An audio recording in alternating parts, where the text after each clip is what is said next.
দর্শক, রাত ৩টে বাজে। ঠিক তখনই রাশিয়া ইউক্রেনের উপরে এক ঐতিহাসিকভাবে ভয়ঙ্কর হামলা চালিয়েছে।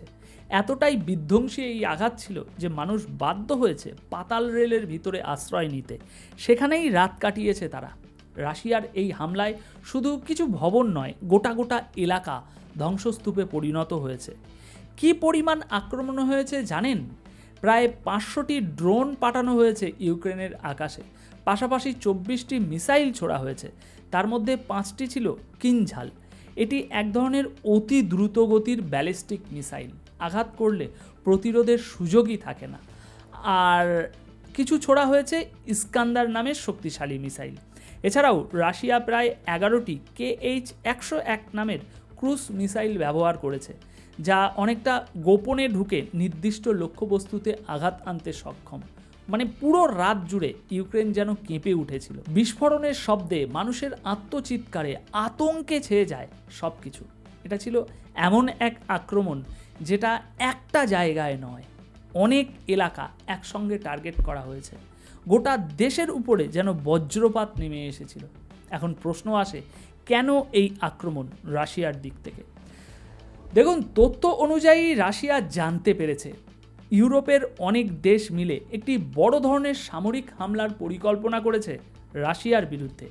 আর এই পরিকল্পনার পেছনে নিশ্চিতভাবে ডোনাল্ড ট্রাম্প বাবু আছে, প্রেসিডেন্ট আপনার ম্যাক্রো আছে, এমনকি ইউরোপীয় ইউনিয়নের গুরুত্বপূর্ণ নেতারাও জড়িত ছিলেন। আর এই খবর পাওয়ার পরই রাশিয়া পাল্টা জবাব দিয়েছে, এবং সেটা একেবারে প্রথমে আক্রমণ আগেই করেছে। এমনকি প্রেসিডেন্ট পুতিন এতটাই আত্মবিশ্বাসী ছিলেন যে হামলার আগে তিনি কিছু দৃশ্য প্রকাশ করেন তার ড্রোন তৈরির কারখানা থেকে, যেখানে তিনি স্পষ্ট করে ডোনাল্ড ট্রাম্পকে বার্তা দেন যে এই দেখো, এটা আমার ফ্যাক্টরি, এখানেই ইরানের সঙ্গে মিলে আমরা অত্যাধুনিক ড্রোন তৈরি করছি। তুমি যদি রাশিয়াকে আক্রমণ করার চেষ্টা করো, তবে আমি তোমায় এমন একটা সারপ্রাইজ দেব যা তুমি ভুলতে পারবে না। এবং আপনি ভাবুন, এই হুমকির মাত্র 6 ঘন্টার মধ্যেই রাশিয়া পুরো দুনিয়ার সামনে এই বিধ্বংসী আক্রমণ চালিয়ে দিল। রাশিয়ার কাছে খবর পৌঁছায় ইউক্রেন তাদের উপরে ইতিহাসের সবচেয়ে বড় হামলার প্রস্তুতি নিচ্ছে। পশ্চিমা মিডিয়াতেই এই খবর প্রথম প্রকাশ পায়। বলা হয় ইউক্রেন এমন ড্রোন ও মিসাইল রাখছে যা সরাসরি রাশিয়ার রাজধানী মস্কোতে আঘাত করতে পারে। এই খবরে রাশিয়া আর দেরি করে না। রাত ঠিক 3টেয় তারা পাল্টা আঘাত আনে। বলা হচ্ছে এটা ছিল রাশিয়ার পক্ষ থেকে অন্যতম বৃহৎ প্রতিশোধমূলক হামলা। এই হামলার খবর পৌঁছে দেওয়া হয় ডোনাল্ড ট্রাম্পের কাছে, এবং রাশিয়ার এই পদক্ষেপ যেন সব কূটনৈতিক আলোচনা, শান্তি চুক্তি আর ওই কথিত পিস টকের মুখে চাপেটাঘাত করে। পুতিন যেন একেবারে সোজাই বলে দেন, এই কথার খেলাপ এখন শেষ, এবার বাস্তবতা দেখো।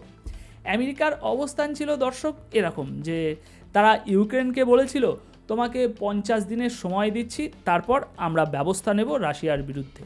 কিন্তু রাশিয়ার জবাব ছিল সোজা সাপটা, তোমার ওই 50 দিন গিয়ে পড়ুক ডোবাতে, আমি এখনই আঘাত আনব। এবং ঠিক সেটাই হলো, রাশিয়া হামলা চালিয়ে দিল, দেরি করলো না এক মুহূর্ত। এই অবস্থায় ইউক্রেনও চুপ করে বসে নেই। তারা আমেরিকাকে স্পষ্ট করে বলেছে, আমরা আর ওই 50 দিন অপেক্ষা করতে পারবো না। কে জানে 50 দিন পর আমি আদেও বেঁচে থাকবো কিনা। এখনই আমাদের অস্ত্র দরকার, এখনই দরকার ড্রোন, লং রেঞ্জ মিসাইল, গোয়েন্দা তথ্য, সব কিছু। এই পুরো পরিস্থিতির মধ্যেই রাশিয়া তাদের পরবর্তী সিদ্ধান্ত নিয়ে খুব স্পষ্ট কথা বলেছে। তারা বলছে, নূতন আমেরিকা যেটা গড়ে উঠেছে, তার যে আদর্শ বা আইডিওলজি, সেটা শুধু বিপজ্জনক না, সেটা পুরো দুনিয়াকে ছায়ের ঢিবিতে পরিণত করতে পারে। রাশিয়ার বক্তব্য দর্শক খুবই পরিষ্কার, এখন আমাদের অস্তিত্বের হুমকি। পুতিন নিজেই বলেছেন, যদি আমাদের টিকে থাকার উপরে আঘাত আসে, তাহলে আমাদের কাছে যে সমস্ত ক্ষেপণাস্ত্র রয়েছে সেগুলো চালাতে আমরা একটুও পিছু পা হব না। তখন আমরা দেখব না সামনে কে দাঁড়িয়ে, কোন দেশ, কি অবস্থা, আমরা সব কিছু গুঁড়িয়ে দেব।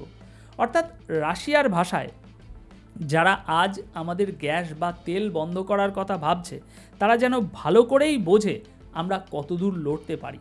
আর আমরা যেমনভাবে লড়ব তা গোটা দুনিয়াকে একটা বড় ধাক্কা দেবে।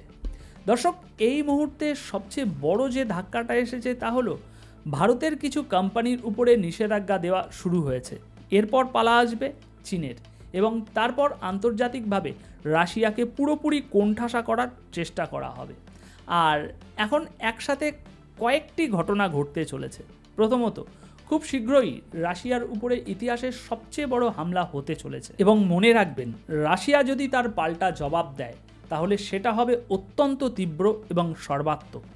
রাশিয়া ইতিমধ্যেই অনেক এলাকা চিহ্নিত করে ফেলেছে যেখানে এই হামলা আসতে পারে। বর্তমানে যে পরিকল্পনা করা হয়েছে তাতে অন্তত 500 থেকে 600 ড্রোন দিয়ে রাশিয়ার উপরে আঘাত আনার প্রস্তুতি চলছে। সঙ্গে থাকবে লং রেঞ্জ মিসাইল, এবং সামনে যে বৃহৎ আক্রমণ আসছে রাশিয়ার উপর, তার পরিস্থিতি ভয়াবহ হতে চলেছে। যদি একবার সেই আঘাত পড়ে, তখন গোটা দুনিয়াতে আর শান্তির সম্ভাবনাই থাকবে না। না আমেরিকা ছাড় পাবে, না অন্য কোনো পক্ষ। আর এই বাস্তবতা ডোনাল্ড ট্রাম্প নিজেও জানেন। তিনি জানেন তিনি কোন ধরনের একটা যুদ্ধের মুখোমুখি হতে চলেছেন। আর একটা কথা এখানে মনে রাখবেন, রাশিয়ার ক্ষোভ আমেরিকার উপরে অনেক পুরনো। শুধু ইউক্রেন বা মিনারেলস নয়, সিরিয়ায়, ইরানে একের পর এক জায়গায় তারা মার্কিন রেজিম চেঞ্জ অপারেশনের শিকার হয়েছে। সিরিয়া থেকে রাশিয়া ও ইরানকে প্রায় বের করে দেয়া হয়েছে। বাশার আল আসাদ সরকারকে হাঁটানোর চেষ্টাও তারই একটা অংশ। আর রাশিয়া জানে এটা এক এক করে সব জায়গায় করা হচ্ছে। সেই কারণেই রাশিয়ার ভিতরে ক্ষোভ অনেক বেশি পরিমাণ জমে আছে। এমনকি পুতিন একবার ডোনাল্ড ট্রাম্পকে সোজাসুজি বলেছিলেন, তুমি যদি ইসরায়েলকে সাহায্য করা বন্ধ করো তাহলে পুরো মধ্যপ্রাচ্যে সংঘাত কমে যাবে। সেখানে ট্রাম্পের উত্তর ছিল, তুমি আগে নিজে যুদ্ধ থামাও, তারপর শান্তির কথা বলো। এখন এই পরিস্থিতি থেকে বুঝে নিতে পারেন আসলে এই যুদ্ধের পিছনে কি আছে। ট্রাম্প নিজেকে রাজা ভাবতে ভালোবাসেন। তার সব কিছুতেই আমি করেছি বলার অভ্যাস। আমি যুদ্ধ থামিয়েছি, আমি শান্তি এনেছি, আমি এই করেছি, আমি ওই করেছি, সেটা করেছি, এটা করেছি। কিন্তু এবার তার সেই আমির গল্পই যেন চ্যালেঞ্জের মুখে। কারণ যুদ্ধ থামানোর নামে যে হামলা এখন হচ্ছে, সেগুলোর নিয়ন্ত্রণ ট্রাম্পের হাতে নেই। এই যে 500 ড্রোন দিয়ে সম্ভাব্য আক্রমণ, এটা আসলে ডোনাল্ড ট্রাম্পকে একটাই বার্তা দিচ্ছে, তোমার খেলা শেষ।